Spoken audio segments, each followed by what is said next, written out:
Welcome to the X Chamber. In the first episode, we talked a lot about the simple but uncomfortable truth. Being good at what you do is just not good enough anymore.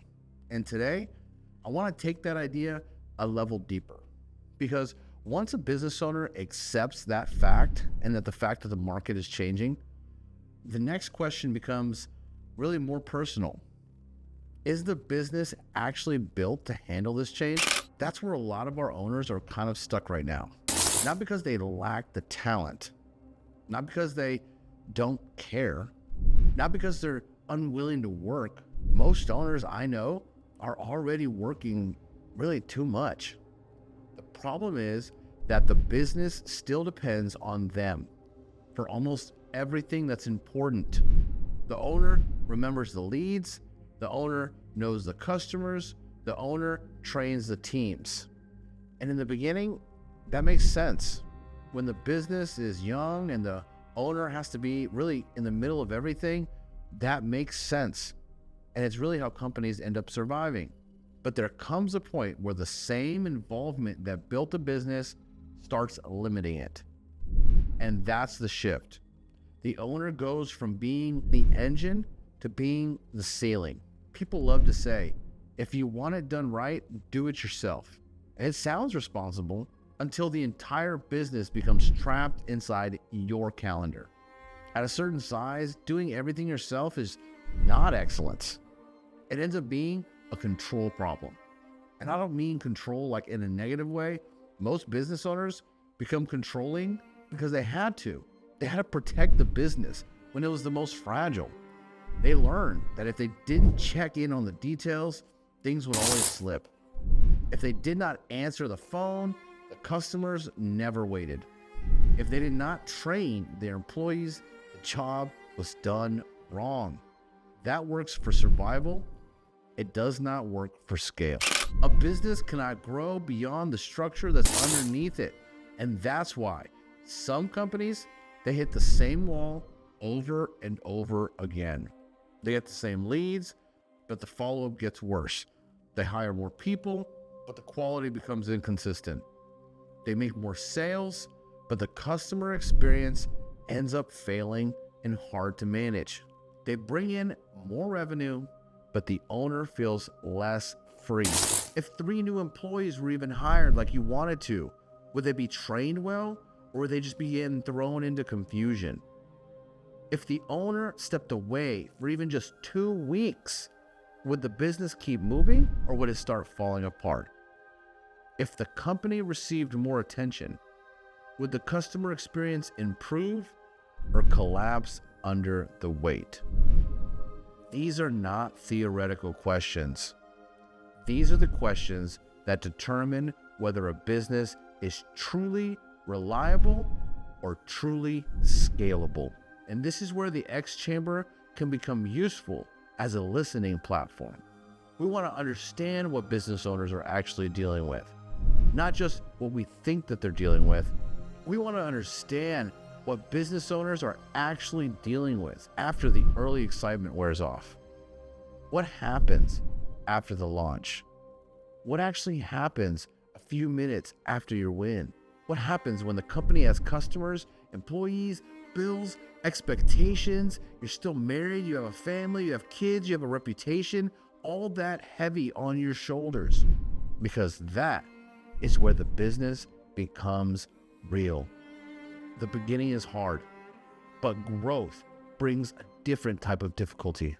It exposes everything that was informal. It reveals whether the company has a set of systems or if it's just habit. It shows whether the owner has built a company that is created for the long run and that could actually maintain value. That may sound pretty blunt, but it matters. There are business owners who are making money and still have no freedom. They have revenue, but they have no structure. They have customers, but no system at all. We're entering an era where the future of the business is not just about getting more attention. It's about building companies that can actually absorb opportunity. That means cleaner processes, better communication, cleaner trainings, and more visibility into the numbers, more discipline around the customer experience, more honesty about where the business actually depends on and where it stands. So in the second episode, the message is simple. If a business cannot grow without the owner in the middle of it, then the business does not have a growth strategy. It has a pressure problem. And that is what we want to uncover in the conversations ahead. Where are the owners carrying too much? From the outside, it looks like growth. But from the inside of the business, it's pressure. And that's one of the problems I want to explore through in this show. When we sit down with these business owners, I'm not only going to ask them how they got started. That's interesting, of course, but it's not enough. I want to know where the business became heavy. Where did the owners realize that they could no longer carry everything manually? At sales? Was it the hiring process? Was it operational? That is where the real lessons are. Every industry has its own version of this. A restaurant owner may start with passion, recipes, service, even an atmosphere. But once the business starts growing, the pressures become staffing, consistencies, inventory, margins, reviews, training. It's so much, you kind of forget that you're even there for the masterpiece of cooking in the first place. They know how to produce the results. They know how to create an incredible meal. But do they know how to scale a business in 2026? The business doesn't usually break when the owner is weak.